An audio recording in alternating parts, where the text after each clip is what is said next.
Good morning, U.S. History students. Today we're going to be doing Note 6.5, the Women's Liberation Movement, the LGBTQ movement, and the Sexual Revolution. Your essential question, how did these movements have overlapping goals? So this is what would become known as second wave feminism or women's liberation. They call it second wave feminism because remember there was already an original wave of the feminist movement that was first wave feminism that was happening from the 1800s until 1920 when women were fighting for the right to vote. So in 1963, 1/3 of all American workers were women, but they were paid pretty poorly. They earned only about 60% of what men earned in this country. Most women worked in service jobs, so they worked in retail, they worked clerical, like secretaries. And in 1961, President Kennedy created the Commission on the Status of Women. This program was to report on gender discrimination in the workplace. These were some typical advertisements from the 1950s. Remember, in the 50s, we glorified women in the home, not in the workplace. Women were supposed to cook and clean, all while wearing dresses and makeup, running their households, having children.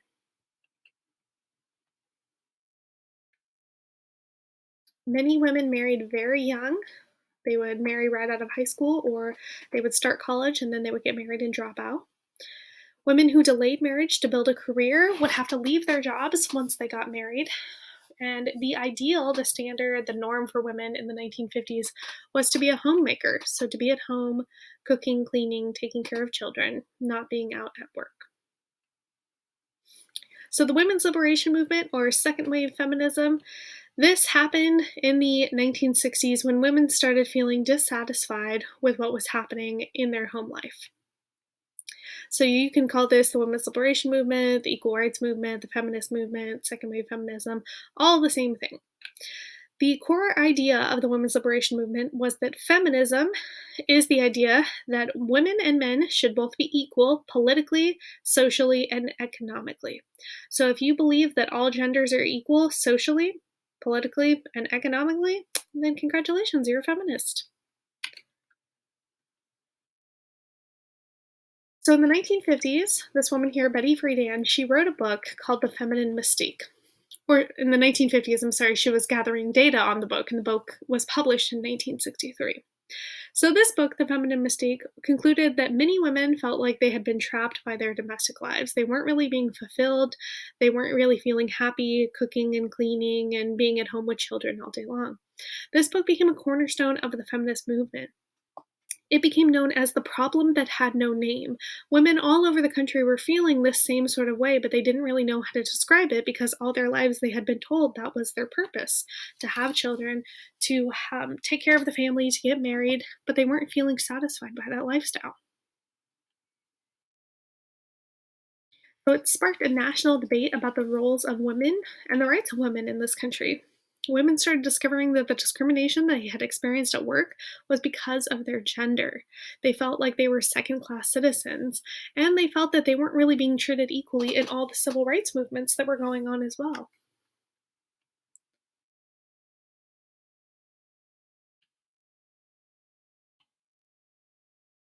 So the Civil Rights Act of 1964 banned gender discrimination in the workplace and created the Equal Opportunity Commission to enforce the law.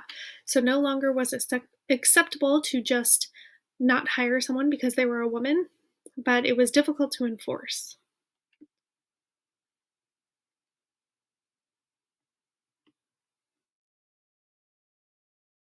An organization was formed called NOW, the National Organization of Women. They fought gender discrimination in the workplace, in the schools, and in the justice system. During this time, women actually didn't serve on juries in a lot of states. They were not required to, so frequently you would have a jury of all men. They worked in violence against women, and they fought for women to have the reproductive freedom, so freedom to have birth control, freedom to have abortion if they wanted to have one, the reproductive right to control their own bodies. They lobbied the government to change laws like requiring male permission to be able to get birth control. When birth control first came out, it was only available for married women, and that was only if they got the consent of their husbands. So they pushed to change those laws to be able to get single women and women to not have to get male permission to control their own bodies. They filed lawsuits and they fought through the justice system. They held rallies, they held marches, and nonviolent protests. Betty Friedan and Polly Murray were two of the main feminists leading these movements. The ERA was the Equal Rights Amendment. The ERA promised equal rights for both men and women in all spheres, not just employment. There was conservative groups that were against the ERA. Women like Phyllis Schlafly, she fought against the ERA. She said that if we have it, it would be a threat to traditional family life. The ERA went on for ratification, but it failed by just 3 states, so we still don't have an Equal Rights Amendment in the Constitution today.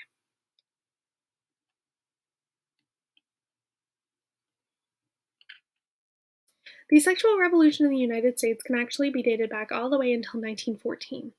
That's when this woman here, Margaret Sanger, opened up the American Birth Control League. This was actually became eventually known as Planned Parenthood. That's what it turned into. And while she was fighting for women to be able to control their reproduction, she actually started out in pretty racist terms. She did it because she wanted to eliminate what she thought were inferior races.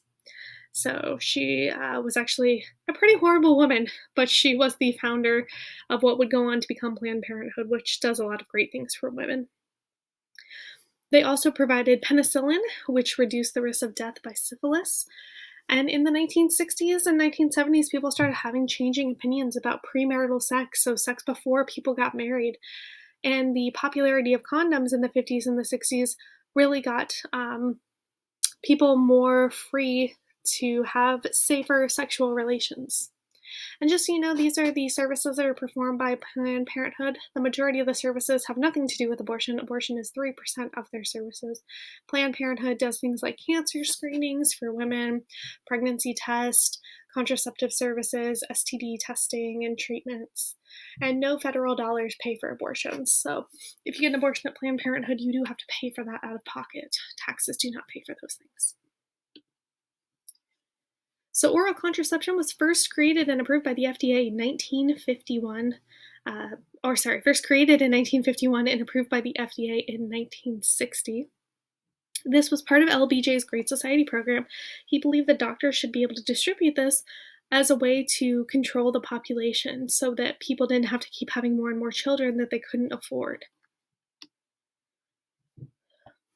But by 1965, although it was still passed and it was approved by the FDA, it was still illegal in some states even 4 years later. The Griswold case went up to the Supreme Court, saying that it was not the government's business to dictate the use of contraceptives by married couples. That got extended to unmarried couples by 1972.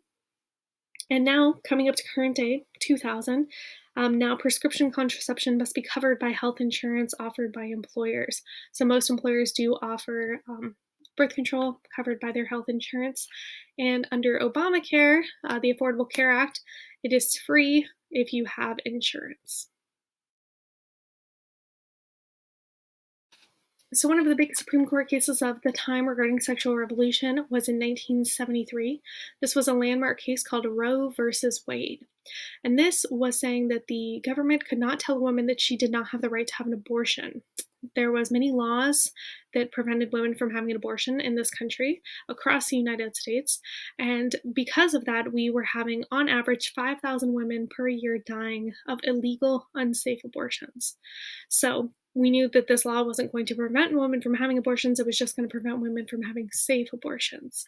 So they overturned this. Now women can have abortions in all 50 states as long as it's in the first trimester, so the first 3 months of pregnancy.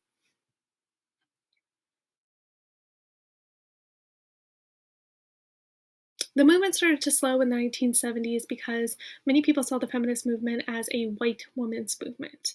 So the main people who were running the movement were wealthy white women. It wasn't intersectional. It wasn't intersectional. They didn't have any intersectionality, which means they didn't have people of different races working together to fight for these movements. But women did have a lot of success. So by the beginning of the decade, only 5% of lawyers were women, but by the end of the decade, over 12% of women were lawyers.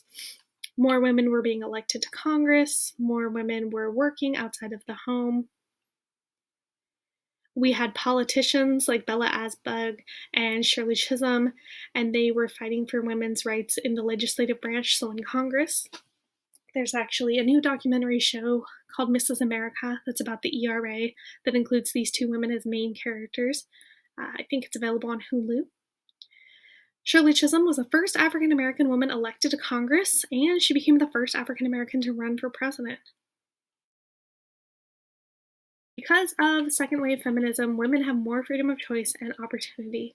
We're able to hold many more positions than we would have been before, and now we have more positions in government. We are about to have our first female vice president in US history coming up in January, so we have made massive progress in the United States. And today we have what we call the third wave of the feminist movement. So remember the first wave, women's right to vote, late 1800s, early 1900s. Second wave would be the 60s and the 70s, and today we have the third wave of the feminist movement. So they're still fighting for the ERA, the Equal Rights Amendment, still fighting for reproductive rights, being able to control their own bodies. Women still want equal pay, but they're working in a more intersectional approach, which means they're having women from all different races working together. They're fighting against sexual harassment. They're fighting against the rape culture in the United States, pushing to teach consent in schools, abolishing gender roles and stereotypes, and dismantling the patriarchy, which is the male-dominated system that we have in this country. All right, moving into LGBTQ rights. Now, this movement is really going to be about 1950s, 1960s until today, but I just want to let you know that it's not anything new. Of course, all of these people were from different time periods. So Gladys Bentley here in the 1920s, we had drag shows in World War II, we had couples in World War II, Daughters of Bilitis in San Francisco here in the 1950s. LGBTQ people have been fighting for their rights in this country for a very long time.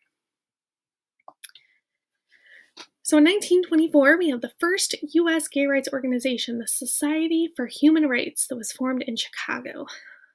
The LGBTQ movement really got a lot of movement during the 1940s and 1950s. In 1948, Alfred Kinsey was a famous psychologist, and he came up with the Kinsey scale of sexual behavior. That's the scale up here. He said that a 0 on the scale is exclusively heterosexual, and a 6 on the scale is exclusively homosexual, and that everyone falls somewhere along this scale. In 1951, we had the Mattachine Society. They were the first national gay rights society formed by Harry Hay, who was the founder of the movement. And Illinois became the first state to decriminalize homosexual acts way back in 1962. So in the 1950s, under President Eisenhower's administration, President Eisenhower signed Executive Order 9450, which banned all LGBTQ people from working in federal jobs.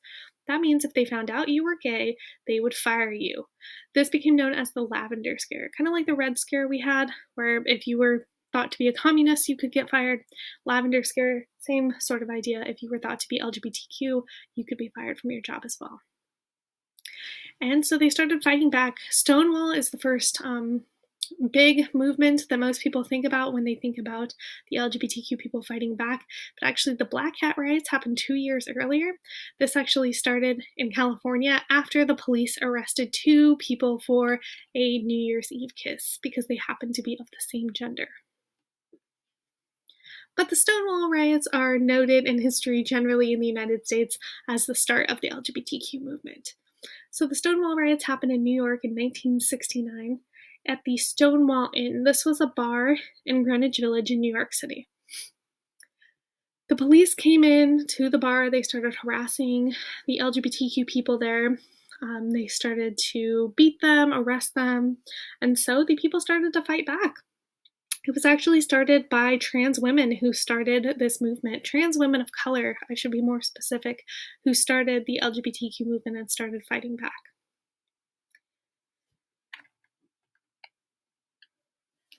Marsha P. Johnson is one of the first women who was involved in the movement. She was one of the leaders of the Stonewall riots, and she was an AIDS activist. So later on, when the movement started to focus on the AIDS epidemic, she was focused on eradicating AIDS from the United States and the world. The LGBTQ movement made major waves in 1973, just 4 years after they had started in 1969. Started fighting back against this American Psychiatric Association.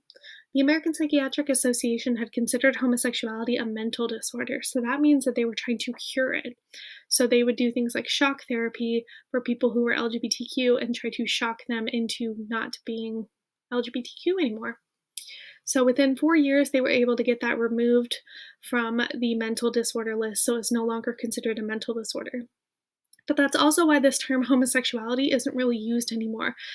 Gay, lesbian, LGBTQ is used much more frequently than homosexual, because homosexual used to be the term that would be considered as a mental disorder. So a lot of LGBTQ people don't use that term anymore. In 1977, in Florida, they attempted to pass a civil rights ordinance making sexual orientation discrimination illegal, and they had a lot of people actually fighting back against this. So there was organizations led by Christian fundamentalists like Anita Bryant to fight back and repeal this law. She didn't want protection of LGBTQ people. And one of the people on the other side was this man here, Harvey Milk. Harvey Milk in California, 1977, became the first openly gay elected politician in San Francisco. So he wrote a law that would outlaw sexual orientation discrimination in California, and he fought back against something we voted on here in California. As we all know, we just had an election. In California, we were able to put propositions on a ballot. These are pretty much like laws that we get to write as citizens and we get to vote on.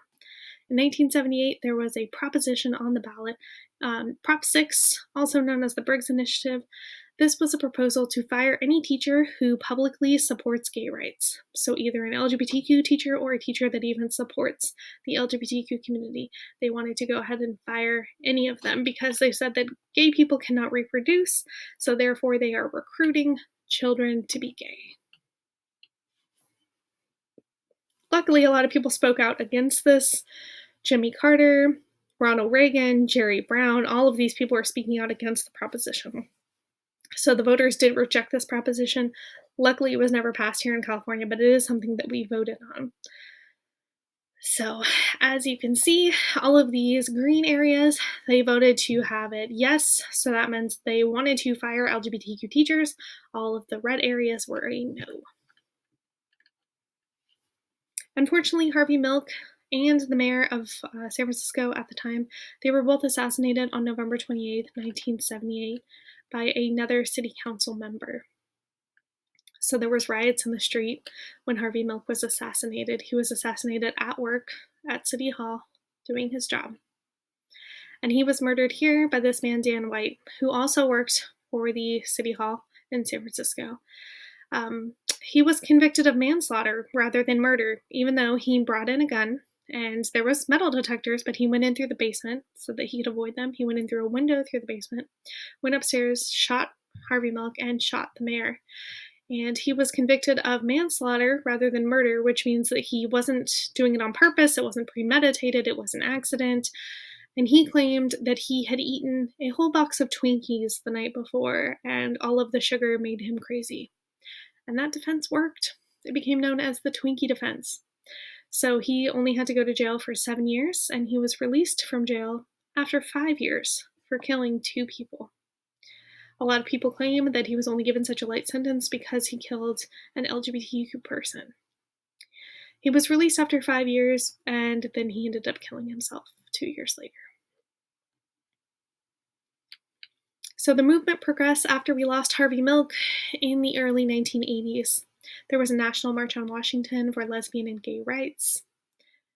The Democratic National Convention supported gay rights in 1980.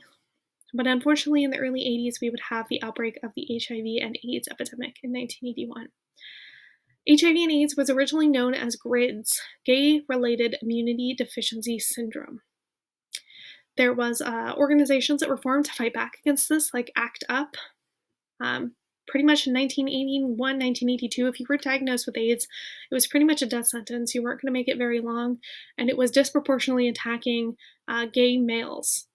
So it wasn't very well funded or researched by the government. It took years for President Ronald Reagan to even acknowledge that it was an issue, that it was an epidemic. So a lot of the LGBTQ community was very angry about that. This was known as the Quilt Project.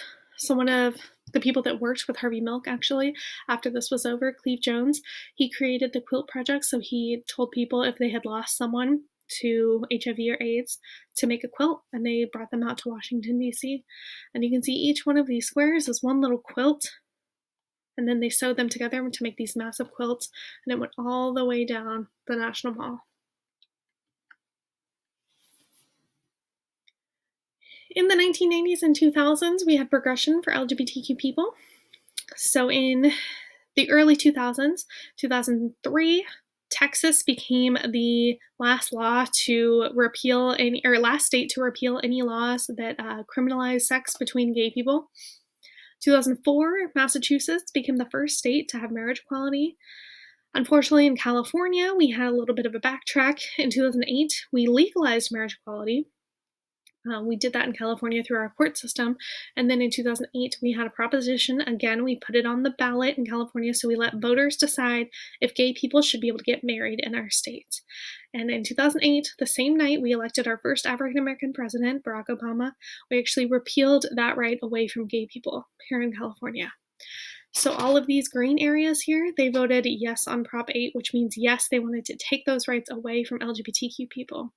No on Prop 8 was all of these yellow places. And in 2010, the military repealed Don't Ask, Don't Tell. So in the military, in the early 90s, we established something under President Clinton called Don't Ask, Don't Tell, which means you could be gay in the military, but you could not say anything about it. So they couldn't ask you about your sexual orientation, and you couldn't say anything about it. So in 2010, under the Obama administration, we actually repealed Don't Ask, Don't Tell, meaning that LGBTQ people could serve openly in the military. The modern LGBTQ movement, in the last 5 years, we've had progression as well. So in 2015, just 5 years ago, we had the Supreme Court case Hodges versus Obergefell, and that gave us marriage equality. So the Supreme Court decided that LGBTQ people would be able to be married in all 50 states in the United States. And just a couple months ago, in June of 2020, the Supreme Court decided that LGBTQ employment discrimination was illegal. So now you could not fire someone just for being gay. It did take until this year, just a few months ago, for that to happen. But now that is the law of the land. But unfortunately, they're still fighting because discrimination is still legal in housing, adoption. There's a lot of states that don't have hate crimes. A lot of trans people are still fighting for rights, and there are still no laws against conversion therapy in many states. So these next few slides, I'm just going to show you some maps. So these states here are states where it's legal to deny someone housing for being LGBTQ. So all of these light-colored states, these tan-colored states, these are all states where it's still legal to deny housing to someone for being LGBTQ.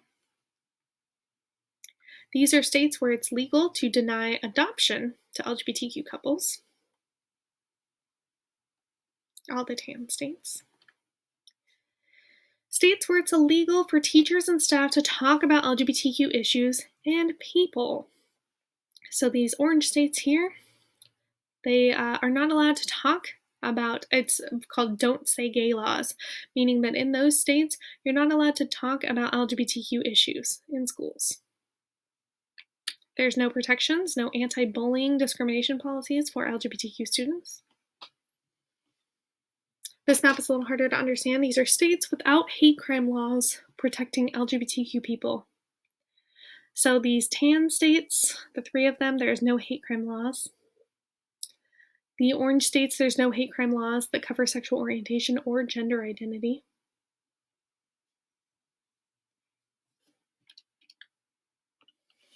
And these are all states without conversion therapy programs.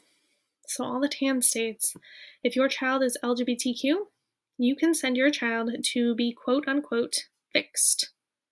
Of course, we know from the shock therapy programs that they did in the 70s, there is no way to fix someone's sexual orientation. But all of these states still allow conversion therapy programs. And these are states with a gay or trans panic defense.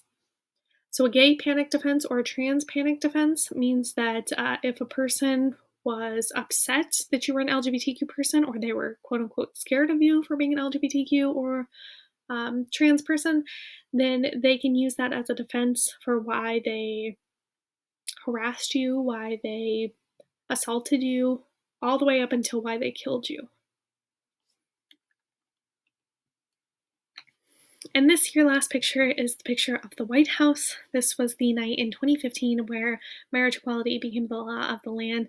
President Obama still lived at the White House at this time and approved the LGBTQ flag colors to be displayed on the White House. This upset a lot of people, but it was a very proud moment for the LGBTQ community as well. And that's the end of your notes for today, so don't forget to write a summary, a couple sentences about what you learned.